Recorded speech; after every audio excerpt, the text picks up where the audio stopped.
2006년 엑스맨 3와 2019년 엑스맨 다크 피닉스란 영화에서 매우 강력한 모습을 보여줬으며 마블 코믹스 원작에서 최강자에 속하는 피닉스 포스, 그리고 이런 피닉스 포스를 두고 많은 팬들은 다른 히어로들과 대입하면서 피닉스 포스의 능력에 열광하고 있는데요. 오늘은 피닉스 포스의 능력에 앞서 마블에서 피닉스 포스가 탄생하게 된 배경과 피닉스 포스가 불세의 외형을 가지게 된 이유를 비롯해 마블에서 피닉스 포스가 가지고 있는 위치와 진 그레이가 피닉스 포스와 왜 뗄래야 뗄 수 없는 관계가 되었는지를 아주 자세히 파헤쳐 볼 생각입니다. 따라서 평소 피닉스 포스에 관심이 많거나 조금 더 자세히 알고 싶으신 분들에게 오늘 영상은 꽤 흥미로울 것 같네요. 그럼 바로 시작하겠습니다. 피닉스 포스는 여성 인권이 바닥을 치던 시기인 1970년대에 태어났는데요. 피닉스 포스가 태어난 배경은 이렇습니다. 1963년에 처음 등장한 진 그레이는 여성이라는 이유만으로 엑스맨의 수발을 들던 히어로에 불과했습니다. 그리고 1975년부터 엑스맨 시리즈 스토리를 담당하게 된 크리스 클레어몬트는 진 그레이의 이런 점을 안타까워하면서 진 그레이를 강한 히어로로 만들고 싶어 했죠. 하지만 그 당시 마블 편집장이었던 짐 슈터가 여성이 남성보다 강하게 그려지는 것은 있을 수 없다고 못 박아버리자 크리스 클레어몬트는 진 그레이의 잠재력을 상징하는 피닉스 포스를 창조합니다. 그리고 진 그레이가 피닉스 포스라는 존재를 굴복시키면서 강력한 히어로로 거듭난다는 스토리를 구상하는데요. 그 당시 마블 편집팀은 여성 캐릭터가 우주적인 존재를 이긴다는 스토리를 못마땅하게 생각했고, 그 결과 우주에서 임무를 수행하던 진 그레이가 죽을 위기에서 피닉스 포스의 도움으로 살아난다는 스토리로 설정이 변경되죠. 그리고 피닉스 포스의 힘을 얻은 진 그레이가 폭주하면서 다크 피닉스가 탄생하고, 이렇게 탄생한 다크 피닉스는 50억 인구가 살고 있는 별을 파괴하면서 우주를 위협하는 악당으로 변모하게 됩니다. 그러자 엑스맨과 마블의 3대 은하제국인 시아와 스크럴, 크리 종족은 함께 힘을 합쳐 다크 피닉스와 싸우는데요. 결국 자신의 죄를 깨닫게 된 진 그레이가 스스로 자결을 하면서 이 스토리는 끝을 맺게 되죠. 참고로 크리스 클레어몬트는 진 그레이를 죽이지 않고 평범한 인간으로 만드는 결말을 구상했는데요. 그 당시 마블 편집장이었던 짐 슈터가 진 그레이는 어찌되었던 50억 인구가 사는 별을 파괴한 죄인이다. 최소한 감옥에 감금되거나 그에 걸맞은 벌을 받아야지 그냥 능력만 없애는 정도로 끝내는 건 용납할 수 없다 라고 강하게 반발했고, 그 결과 크리스 클레어몬트는 눈물을 머금고 진 그레이를 죽여야만 했죠. 아무튼 이렇게 탄생한 엑스맨 다크 피닉스 사가는 지금까지도 마블 코믹스 최고의 작품으로 손꼽히는데요.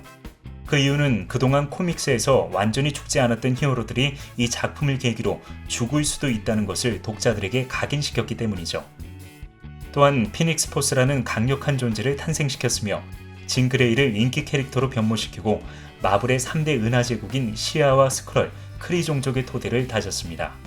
그리고 피닉스 포스가 진 그레이와 밀접한 관계를 맺으면서 점차 발전해 나가자 마블은 진 그레이와 피닉스 포스를 분리시키기 위해 피닉스 5와 호프 서머스 같은 캐릭터들을 수없이 만들었는데요. 결국 이 모든 시도가 실패하면서 피닉스 포스는 진 그레이와 뗄래야 뗄 수 없는 관계가 되어버렸죠. 1976년에 탄생한 피닉스 포스는 이후 여러가지 설정이 추가되면서 우주의 근원이자 생명이 의인화된 우주적인 존재로 변모했지만 사실 형태가 없는 에너지 덩어리에 불과했습니다. 하지만 페론이라는 마법사를 만나면서 피닉스 포스는 비로소 형태를 갖추게 됐는데요. 그 과정은 이렇습니다. 아주 오래전 지구 148의 마법사인 네크롬은 모든 유니버스가 연결되어 있는 멀티버스라는 개념을 깨닫고 유니버스를 일정한 규칙에 따라 배열하면 강력한 에너지장이 형성된다는 이론을 만듭니다. 그리고 네크롬의 제자들인 멀린과 페론이 메인 지구였던 지구 616에서 다른 우주로 갈 수 있는 통로를 발견하자 네크롬은 모든 유니버스에 서로 왕래할 수 있는 통로를 만들고 이 힘을 흡수해서 강력한 신이 되려고 했죠. 하지만 아쉽게도 네크롬에게는 통로를 만들 힘이 없었기 때문에 그는 심각한 고민에 빠지게 됩니다. 한편 명상을 좋아하던 페론은 어느 날 우주에서 가장 강력한 힘을 가진 존재를 발견하는데요. 그 존재가 바로 피닉스 포스였죠. 그리고 페론의 존재를 감지한 피닉스 포스가 접촉해오면서 페론은 피닉스 포스의 호스트가 되는데요. 이때 피닉스 포스가 페론이 과거부터 숭배해왔던 전설의 피닉스의 영감을 받으면서 피닉스 포스의 외형은 이때부터 불새로 굳어지게 되죠. 그리고 페론은 자신의 스승이 신이 되려고 한다는 사실을 전혀 모른 채 피닉스 포스의 힘을 이용해 지구 616의 통로를 복제해 전 유니버스에 설치하는데요. 이것을 흐뭇하게 바라보던 네크롬은 신의 힘을 얻고 페론이 가지고 있는 피닉스 포스의 힘까지 갈취하려는 계획을 세웁니다. 하지만 네크롬의 계획을 눈치챈 피닉스 포스에 의해 네크롬은 신의 힘을 얻지 못했고 이 사실에 분노한 네크롬과 그것을 막기 위한 페론의 치열한 전투가 벌어집니다. 그리고 페론을 쓰러뜨린 네크롬은 피닉스 포스의 몸을 찢어발기면서 이 모든 에너지를 얻으려고 했는데요. 이때 위기를 느낀 피닉스 포스가 페론과 분리되어 사라지면서 네크롬은 결국 피닉스 포스의 에너지의 일부만 얻게 되죠. 그리고 이 싸움으로 큰 피해를 입은 네크롬은 후위를 기약하며 피닉스 포스의 힘과 자신의 자아를 담은 안티 피닉스를 창조했고, 자신으로 인해 피닉스 포스가 분리된 것에 죄책감을 느낀 페론은 이후 안티 피닉스와 네크롬을 막기 위해 기나긴 운둔 생활에 들어가죠. 참고로 만화책에서는 이렇게만 언급이 되어 있기 때문에 강력한 힘을 가지고 있는 피닉스 포스가 네크롬에게 찢어발겨졌다는 사실이 쉽게 납득이 되지 않았는데요. 어찌되었든 납득은 해야 되기 때문에 페론이 피닉스 포스의 힘을 완전히 받아들이지 못했거나 피닉스 포스가 유니버스를 연결하는 통로를 만들면서 힘을 많이 소진했기 때문이라고 애써 위안을 삼았던 기억이 나네요. 그게 아니면 피닉스 포스가 불새의 외형을 가지게 된 이유를 마블이 억지로 만들면서 생겨난 허점일 수도 있고요. 어쨌든 이래서 피닉스 포스는 불새의 모습을 가지게 되었습니다. 피닉스 포스는 비록 진 그레이를 띄워주려고 만들어졌지만 현재 마블 코믹스에서 피닉스 포스가 가지고 있는 위상은 어마어마합니다. 먼저 마블 코믹스 세계관을 살펴보도록 하죠. 태초에 빅뱅이 일어나면서 우주가 탄생하자 우주를 의인화한 존재들이 태어나기 시작합니다. 모든 생명이 집합적인 의식이자 모든 곳에 동시에 존재할 수 있으며 우주의 시간이 의인화되면서 탄생한 이터니티와 남매지간이자 우주의 공간이 의인화되면서 탄생한 인피니티, 그리고 죽음이 의인화되면서 탄생한 데스와 망각과 무가 의인화되면서 탄생한 오블리비언, 질서가 의인화되면서 탄생한 마스터 오더와 혼돈이 의인화되면서 탄생한 로드 카오스가 그들이죠. 그리고 이들이 죽으면 마블은 심각한 타격을 받게 됩니다. 이터니티가 죽으면 시간이라는 개념이 사라지고, 인피니티가 죽으면 공간이라는 개념이 사라지며, 데스가 죽으면 죽음이라는 개념이 사라지면서 우주에 생명이 폭주하는 사태가 벌어지죠. 그리고 오블리비언이 사라지면 망각과 무라는 개념이 사라지기 때문에 이들은 마블에서 아주 중요한 위치를 차지하고 있습니다. 한편 피닉스 포스는 이들이 탄생하기 전부터 존재했으며 우주의 종말이 오면 우주를 삼키고 또다시 새로운 우주를 탄생시키기 때문에 사실상 피닉스 포스는 빅뱅 그 자체라 말할 수 있습니다. 즉 피닉스 포스는 끊임없이 우주를 탄생시키고 파괴시키는 존재이기 때문에 마블에 존재하는 모든 생명체와 미래에 태어날 생명이 의인화된 존재라고도 말할 수 있겠죠. 그렇기 때문에 마블에서 피닉스 포스가 사라지면 우주적인 존재를 포함해 모든 생명체와 우주가 사라지게 되며 이것은 곧 마블 세계관의 붕괴를 의미합니다. 그리고 피닉스 포스는 우주적인 존재인 갤럭투스의 탄생에도 기여했는데요.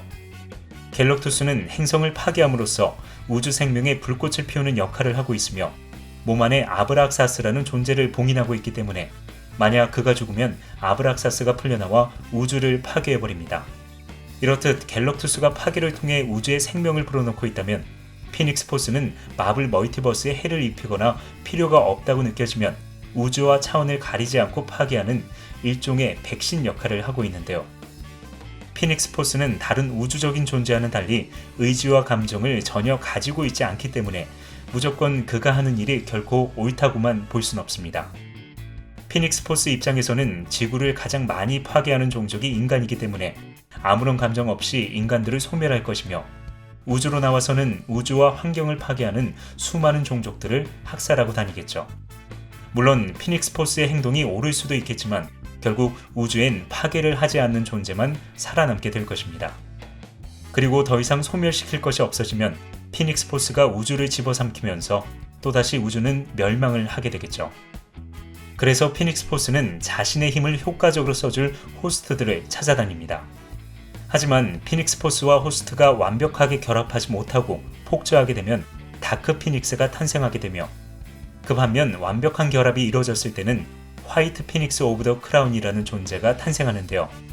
앞서 설명드린 대로 다크 피닉스는 50억이 넘는 별을 아무런 감정 없이 파괴할 정도로 매우 악독하고 잔인한 성품을 가지고 있기 때문에 어찌 보면 피닉스 포스의 어두운 면을 상징하는 존재라고 할 수 있으며, 그 반면 모든 면에서 완벽하게 조화를 이룬 화이트 피닉스 오브 더 크라운은 피닉스 포스가 궁극적으로 원하는 형태라고 말할 수 있습니다.